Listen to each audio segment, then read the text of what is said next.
दोस्तों, साहित्यिक आयोजनों पर लगाम सी लग गई है। इसी को ध्यान में रखते हुए सामाजिक संगठन केसीएन क्लब की उपशाखा निर्झरिणी द्वारा कविता एवं साहित्यिक प्रोत्साहन हेतु कवियों की चौपाल की शुरुआत की है। तो आइए देखते हैं। This program is co sponsored by Lupin limited, being Lupin, enriching lives every day, MIDC Tarapur, Maharashtra 4011506। नमस्कार दोस्तों, आपका स्वागत है आज के कार्यक्रम कवियों की चौपाल में।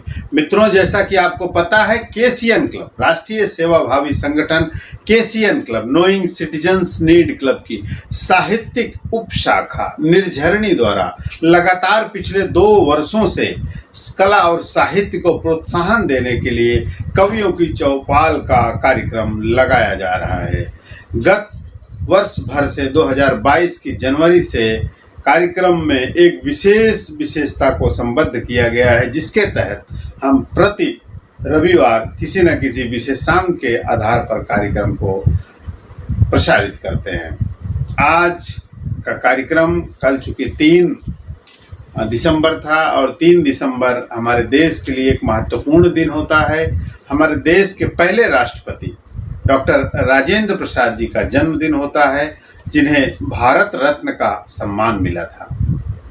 डॉक्टर साहब का जन्म 3 दिसंबर 1884 बिहार के जीरादेई जैसे एक छोटे से गांव में हुआ था और उनके पिता महादेव सहाय और माता कमलेश्वरी देवी के निरंतर प्रयास और मार्गदर्शन में उन्होंने अपना जीवन धीरे धीरे बड़े स्तर पर लाया और देश के लिए, आज़ादी के लिए वो लड़े।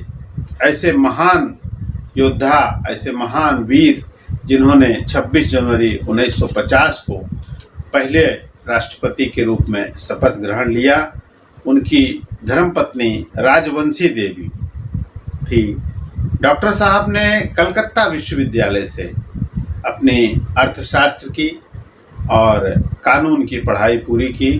उन्होंने LLM किया और यहाँ तक कि उनका जो PhD था वो भी कानून में ही था। इसके साथ उन्होंने गांधी जी के साथ राष्ट्रीय आंदोलन में बहुत विशेष भूमिका निभाई थी, चाहे वो नमक आंदोलन हो या अंग्रेजों देश छोड़ो आंदोलन हो। ऐसे कई कार्यक्रमों में वो देश प्रेम से संबद्ध रहे। ऐसे महान हमारे देश के योद्धा का आज जन्मदिन है, सत नमन करने का अवसर है। तो निश्चित ही सभी साहित्यकारों ने अपने रुचि के आधार पर अपने लेख दिए हैं। मैं आपको सुनाऊंगा। कार्यक्रम की शुरुआत सर्वप्रथम सरस्वती वंदना से होगी और सरस्वती वंदना के लिए मैं जिन कवियत्री को बुलाने जा रहा हूं, उनके सम्मान में 2 पंक्ति कहूँगा। महसूस रोज करता हूँ तुम्हारे बाग की खुशबू, एक और बात है कि उस दर तक नहीं पहुँच पाता। ये और बात है कि मैं उस दर तक नहीं पहुँच पाता। अब मैं आवाज़ दे रहा हूँ नोएडा से कवियत्री रश्मि कमल जी को, जो मंच पर सरस्वती वंदना का पाठ करेंगे। प्रणाम। मैं रश्मि कमल दिल्ली से केसीएन KHTV की संस्था निर्झरिणी कवियों की चौपाल में सभी आदरणीय वरिष्ठ साहित्यकारों को स्वागत नमन वंदन करती हूँ। केसीएन KHTV चैनल के राष्ट्रीय अध्यक्ष नंदन त्यागी जी का आभार व्यक्त करती हूँ, जिन्होंने हमें राष्ट्रीय कार्यक्रम में सरस्वती वंदना की प्रस्तुति का अवसर प्रदान किया।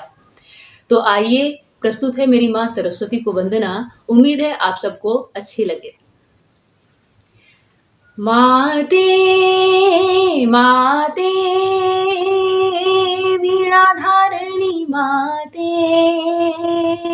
शुभ्र अंतर मन ज्ञान उर्मी सब मने में मेरे भर दे। माते माते वीणाधारिणी माते, शुभ्र अंतर मन ज्ञान उर्मी सब मने में मेरे भर दे। माते माते भय हिंसा दुख पाप मिटाओ, चहु और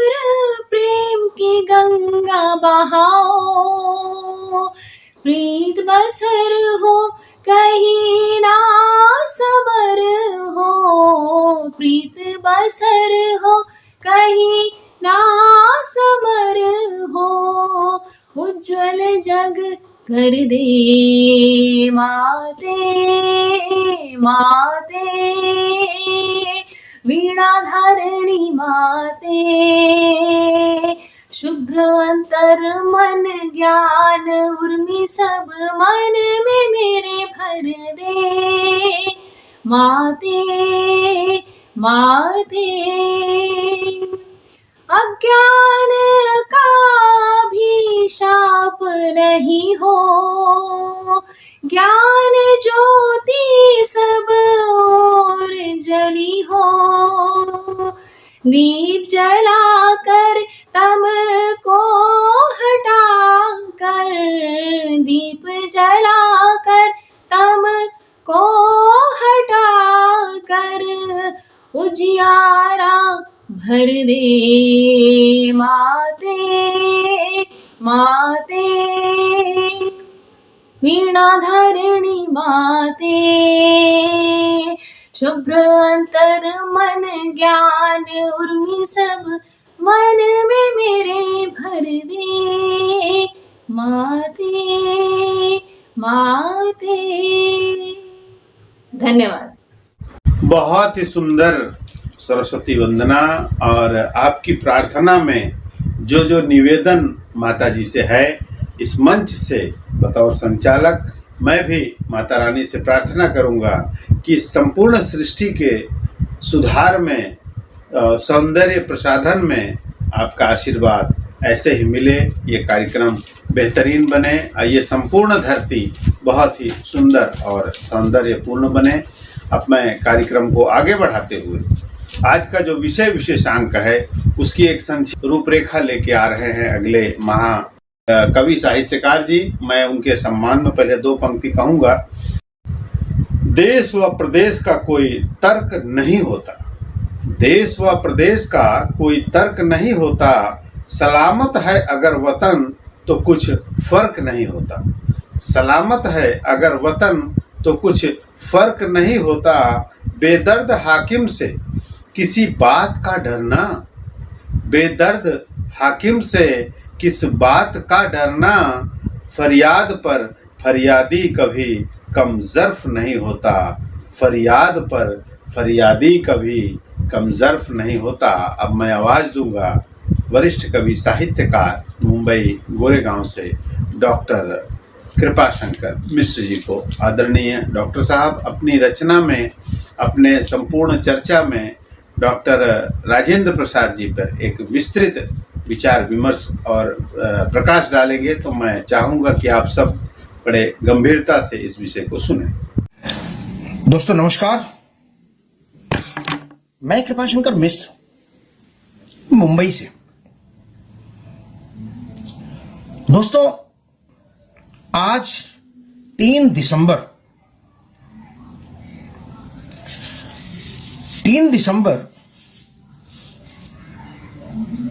कोई सामान्य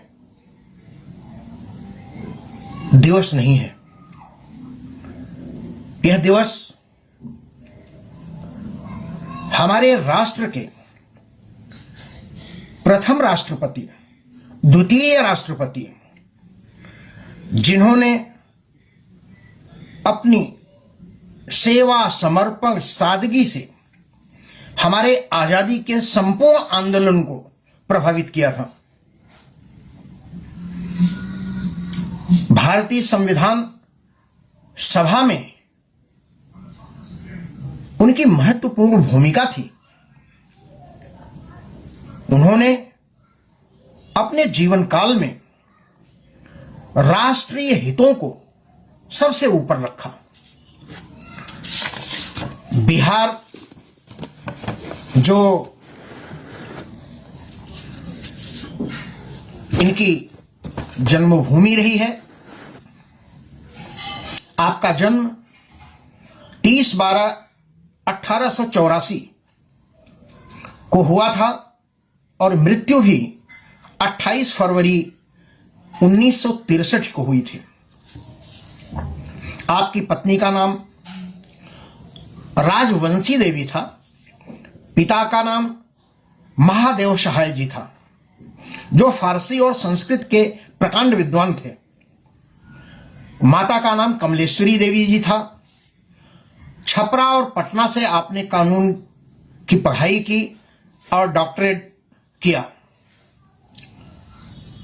आपके सिर की टोपी, आपके मूंछों के बाल, आपका हंसता हुआ चेहरा राजनेताओं की कतार में सबसे ऊपर प्रतिष्ठित होने वाले व्यक्तित्व, भारत के पहले नागरिक, भारत रत्न से सम्मानित और चंपारण की भूमि को आंदोलित करने वाले बाबू राजेंद्र प्रसाद समूचे भारत के हृदय में बसते हैं। दोस्तों, केसीएन क्लब की हेडलाइंस, निर्झरणी जो कवियों की चौपाल आयोजित करती है, उसके माध्यम से आज का जो यह विषय है बहुत ही प्रासंगिक है। क्योंकि हमारे देश में कुछ ऐसे राजनेता हैं जिन्होंने देश के लिए अपना सर्वस्व बलिदान किया हो, उन्हें विस्मित कर दिया जाता है। मैं आपको याद कराने के लिए बता दूं कि राजेंद्र प्रसाद जी का अंतिम समय आश्रम में बीता था।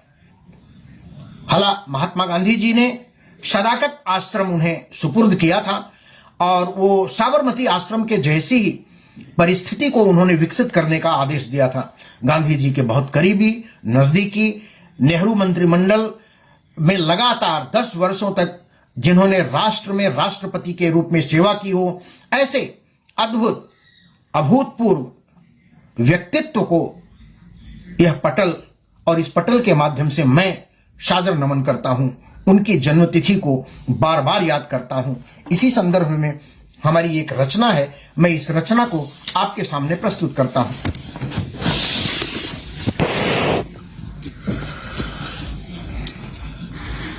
बहारों में विचारों में अनूठी भावनाएं हैं, बहारों में विचारों में अनूठी भावनाएं हैं, जहां कर्तव्य में जीवन की अद्भुत कामनाएं हैं। समर्पित राष्ट्र को सर्वस्व हमारा कुछ नहीं अपना, समर्पित राष्ट्र को सर्वस्व हमारा कुछ नहीं अपना, वही तो राष्ट्र प्रेमी है। समर्पित धारणाएं हैं, समर्पित धारणाएं हैं। इनके जीवन के कुछ अंश जो हमने अपनी रचना में समाहित किया हुआ है, मैं आज उनके जन्मदिन पर उन्हें समर्पित करता हूं। भारत विहान का नया सूर्य तम तिमिर हटाता उदित हुआ, राजेंद्र राष्ट्र का प्रथम व्यक्ति निज संविधान में विदित हुआ, राजेंद्र राष्ट्र का प्रथम व्यक्ति निज संविधान में विदित हुआ। हंसता मुख बदन विहसता है, शालीन सौम्यता का सहचर, सचमुच भारत का राष्ट्रपति बाबू बिहार का मुदित हुआ, बाबू बिहार का मुदित हुआ। सहज सरल साधारण सा जिसका जीवन आरंभ हुआ, सहज सरल साधारण सा जिसका जीवन आरंभ हुआ, आजादी का सेना नायक शालीन श्रेष्ठ अभिनंद हुआ।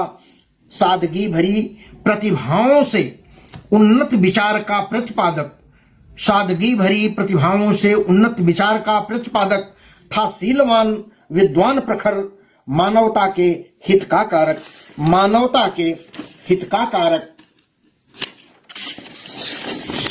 घर से लेकर परिवार तलक, घर से लेकर परिवार तलक, गांवों से चलकर संसार तलक, बन गया गगन का ध्रुव तारा, धरती से लेकर आकाश तलक, बन गया गगन का ध्रुव तारा, धरती से लेकर आकाश तलक। गंभीर शांत जीवन शैली, गंभीर शांत जीवन शैली गंगा सी निर्मल बहती थी। सचमुच वह राष्ट्र सचेतक था, अविरल प्रतिभा यह कहती थी, अविरल प्रतिभा यह कहती थी। जब संविधान की सभा हुई तब सार्वभौम संवाद हुआ, निरपेक्ष हमारा भारत हो, जनगण मन का विश्वास हुआ, जनगण मन का विश्वास हुआ। भारत अखंड की रखवाली सबके कंधों पर आन पड़ी, भारत अखंड की रखवाली सबके कंधों पर आन पड़ी, सीमाओं की रक्षा करने संकल्प सिद्ध की शान बही, सीमाओं की रक्षा करने संकल्प सिद्ध की शान बही। आजादी का सच्चा सपूत जिम्मेदारी से डिगा नहीं, आजादी का सच्चा सपूत जिम्मेदारी से डिगा नहीं। चाहे हो बोझ भले कितना, चाहे हो बोझ भले कितना, कर्तव्य राह से हटा नहीं।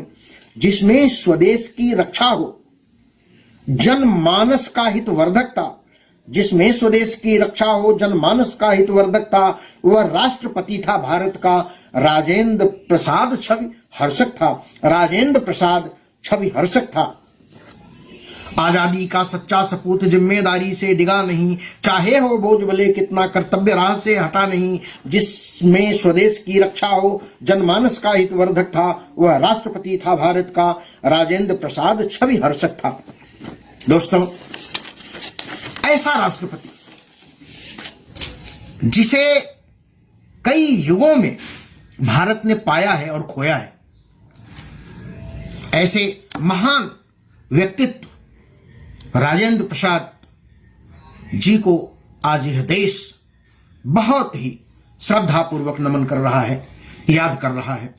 तो आज दोस्तों, डॉक्टर राजेंद्र प्रसाद जो भारत के पहले और दूसरे राष्ट्रपति रहे, तीनों सेनाओं के नायक रहे और अपने काल में उन्होंने अभूतपूर्व भारत के विकास में अपना जीवन समर्पित किया। इन्हीं विचारों के साथ, इन्हीं भावनाओं के साथ, इन्हीं वाणी के साथ और एक बार फिर से कवियों की चौपाल आयोजित करने वाली निर्झरणी को कोटि कोटि धन्यवाद देते हुए मैं अपनी वाणी को विराम देता हूं। नमस्कार, जय हिंद, जय भारत, धन्यवाद। बहुत ही सुंदर चर्चा और संक्षिप्त में एक पूर्ण चर्चा, बड़ा अच्छा लगा। डॉक्टर साहब हमेशा मंच से विषय परक जो विशेष विभूतियों के विषय में एक संक्षिप्त चर्चा देते हैं, बड़ा ही महत्वपूर्ण और बहुत ही सटीक। बहुत बहुत धन्यवाद आदरणीय। मैं ऐसे ही आपसे सहयोग की अपेक्षा निरंतर करता रहूँगा। अब समय का ध्यान रखते हुए कार्यक्रम को आगे बढ़ाऊँगा और अगले कवि साहित्यकार जिनको बुलाने जा रहा हूँ उनके सम्मान में 2 पंक्ति कहूँगा। हसरते दीद की पूरी हो सनम, अब कैसे मेरे ही सामने वो मुँह ढाँप कर अक्सर निकले, मेरे ही सामने वो मुँह ढाँप कर अक्सर निकले। अब मैं आवाज़ दे रहा हूँ बिहार झारखंड से वरिष्ठ कवि और आज हमारे मंच पर पहली बार आ रहे हैं, तो मैं बहुत बहुत बहुत स्वागत के साथ आदरणीयों को बुलाना चाहूँगा। माननीय रंजन श्रीवास्तव जी, जो अपनी रचना के साथ मंच पर उपस्थित हो रहे हैं। नमस्कार, आज फिर हाजिर हूँ आपके समक्ष अपनी एक छोटी कविता के साथ। आइए कविता सुनते हैं। अगर रोशनी चाहिए इस जहां को, अगर रोशनी चाहिए इस जहां को, तुम्हें धीरे धीरे पिघलना पड़ेगा। अगर रोशनी चाहिए इस जहां को, तुम्हें धीरे धीरे पिघलना पड़ेगा। अंधेरा भगाना है दुनिया से गर तो, अंधेरा भगाना है दुनिया से गर तो, तुम्हें धीरे धीरे ही जलना पड़ेगा। संकेत स्पष्ट है। सांकेतिक रूप से एक दीपक या एक मोमबत्ती के प्रति ये पंक्तियां हैं, लेकिन इनका संदेश, संकेत आम जन के लिए भी है। अंधेरा भगाना है दुनिया से गर तो, तुम्हें धीरे धीरे ही जलना पड़ेगा। है राहें बहुत मुश्किलों से भरी है, है राहें बहुत मुश्किलों से भरी ये, तुम्हें धीरे धीरे ही चलना पड़ेगा। तुम्हें धीरे धीरे ही चलना पड़ेगा। हमारी गली में हैं शिष्यकारियां ही, हमारी गली में हैं शिष्यकारियां ही, उन्हें चुप कराने को बढ़ना पड़ेगा। पहले कि वो अपना खंजर चला दें, पहले कि वो अपना खंजर चला दें, तुम्हें अपना खंजर चलाना पड़ेगा। बहुत चुप रहे खामोश अब तक, बहुत चुप रहे खामोश अब तक, पर आवाज अब तो उठाना पड़ेगा। चलो हाथ थामो और आवाज दो तुम, चलो हाथ थामो और आवाज दो तुम, निशान लेके आगे को जाना पड़ेगा। हजारों की तादाद में अब मिलो तुम, हजारों की तादाद में अब मिलो तुम, तुम्हें मिल मशालें बनाना पड़ेगा। जब हजार मोमबत्तियां, हजार दिए जब एक साथ मिल जाएंगे तो मशाल बन जाएंगे।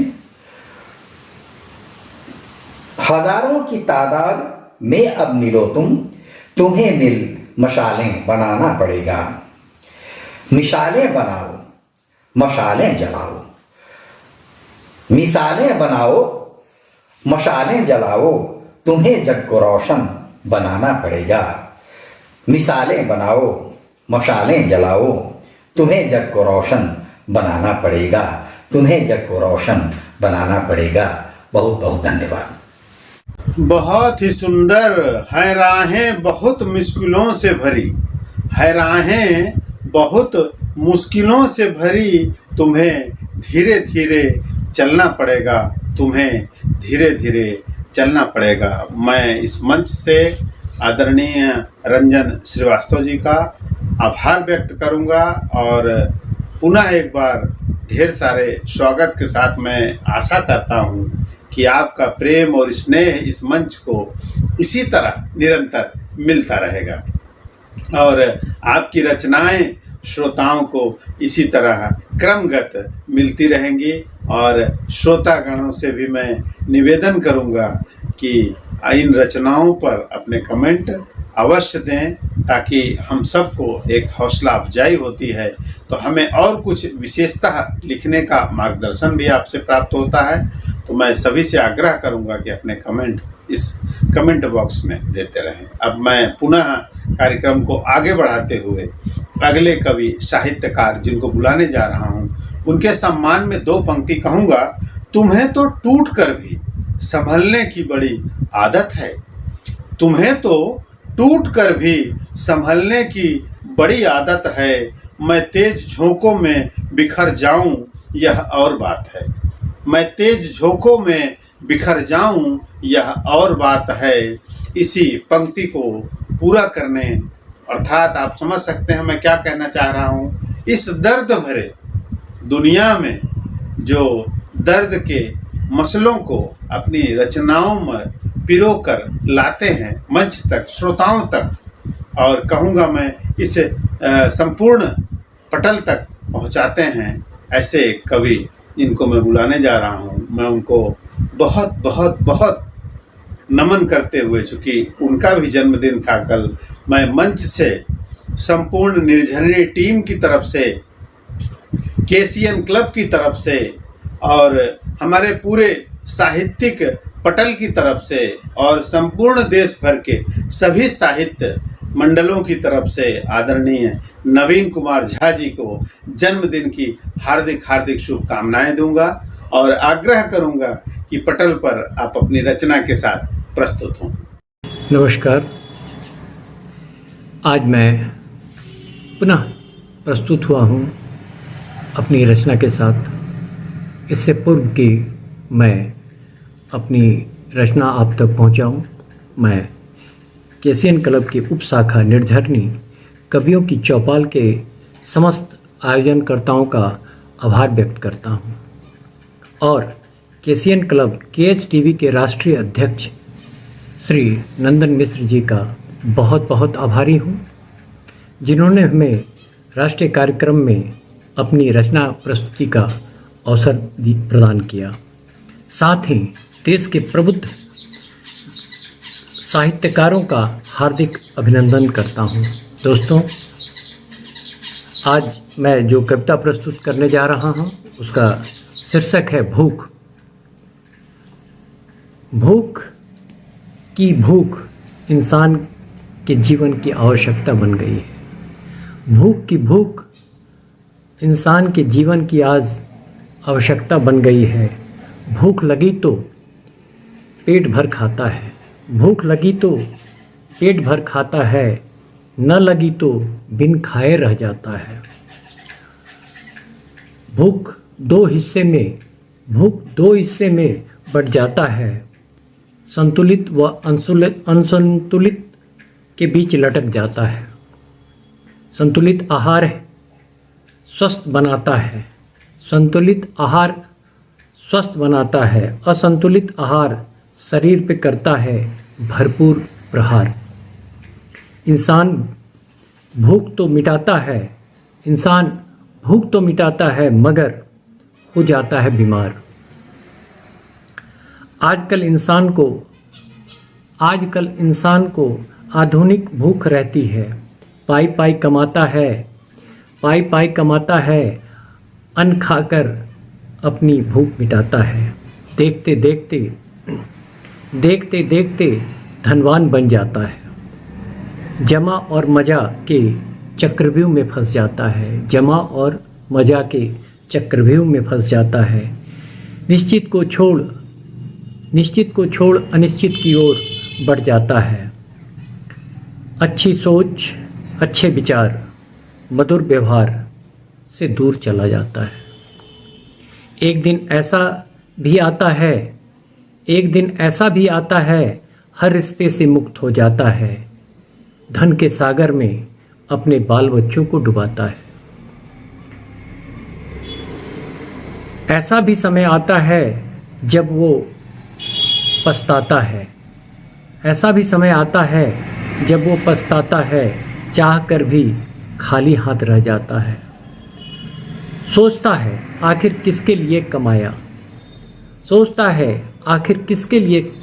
कमाया। याद रखना दोस्तों, पैसा इंसान को ऊपर ले जा सकता है, मगर इंसान पैसा को लेकर ऊपर नहीं जा सकता। पैसा कभी भी भूख नहीं मिटा सकता। आज की पीढ़ी धन इकट्ठा करने के लिए जी रही है, जबकि पुरानी पीढ़ी इकट्ठा रहने के लिए जी रही थी।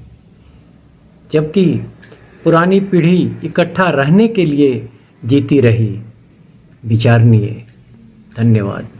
देखिए, मैंने कहा था, वास्तव में झा जी अपने आप में एक ऐसे महान व्यक्तित्व हैं। वैसे तो वो शिक्षक रहे हैं, लेकिन वास्तव में अपने स्कूल के बाहर भी उन्होंने एक विशेष शिक्षा का मुहिम चला रखा है, जो अपनी रचनाओं में एक विशेष संदेश देते हैं, जो आदमी के जहन तक सीधे सीधे पहुंचता है। आपकी रचनाओं ने दिल को छू लिया।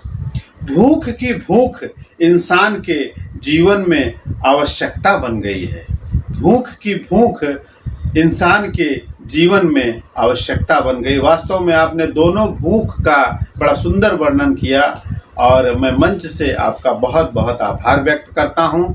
और पुनः एक बार सभी की तरफ से आपको जन्मदिन की हार्दिक हार्दिक हार्दिक शुभकामनाएं। आप ऐसे ही हंसते खिलखिलाते मुस्कुराते रहें और हम सब आपकी रचनाएं यूं ही ऐसे ही मुस्कुराते हुए सुनते रहें।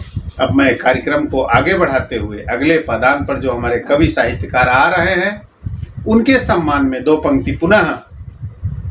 जन्मदायिनी मातु के चरणों में अपना शीश हो, वह अजय प्राणी हुआ जिसे माता पिता का आशीष हो, जिसे माता पिता का आशीष हो। अब मैं बुला रहा हूँ मंच के आज के अंतिम कवि और मंच के विशेष पदाधिकारी आदरणीय भोलानाथ तिवारी मूर्धन्य भारतांचली जी को, जो वर्तमान निर्झरणी के राष्ट्रीय संयोजक हैं। आज अपनी तरफ से वह आभारपूर्ण कार्यक्रम में आदरणीय डॉक्टर राजेंद्र प्रसाद जी को भी नमन करेंगे। तो आइए सुनते हैं। नमस्कार, मैं भोलानाथ तिवारी मूर्धन्य आज के चौपाल में बड़े हर्ष का विषय है कि हम चौपाल के माध्यम से, अपने संस्था के माध्यम से, अपने केसियन हेडलाइन के माध्यम से उन वीर पुरुषों को, उन महान पुरुषों को सतत याद करते हैं जिन्होंने देश के लिए बहुत कुछ न्योछावर किया है। ये हमारा 91 एपिसोड है, धारावाहिक है, जो आप लोगों के बदौलत, शुभकामनाओं से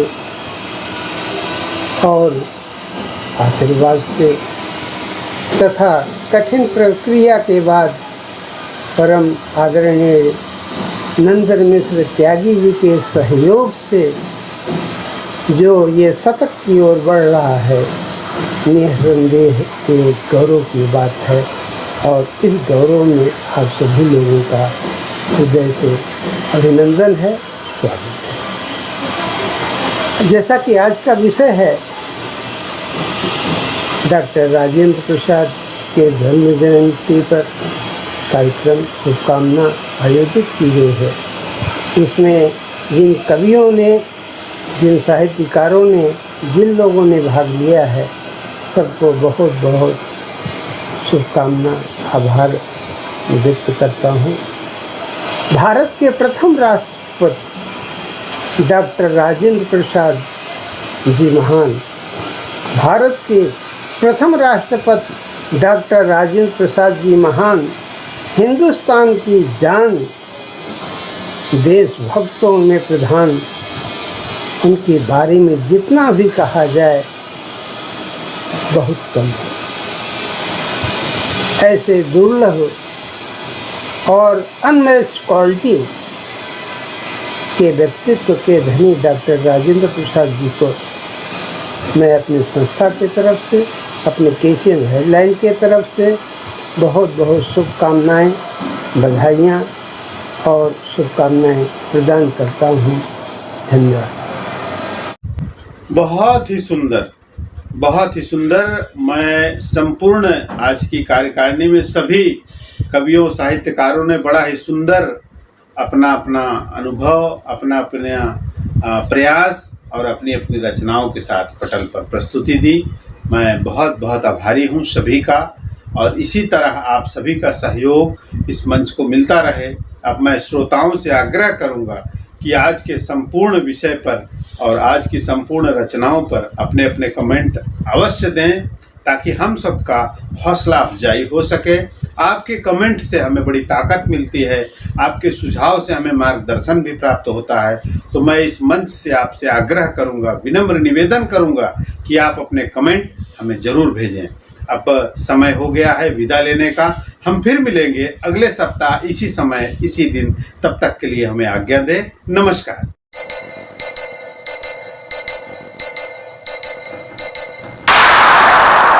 This program is co-sponsored by D-Decor, Live Beautiful, F6 MIDC Tarapur, Palghar, Maharashtra 40156.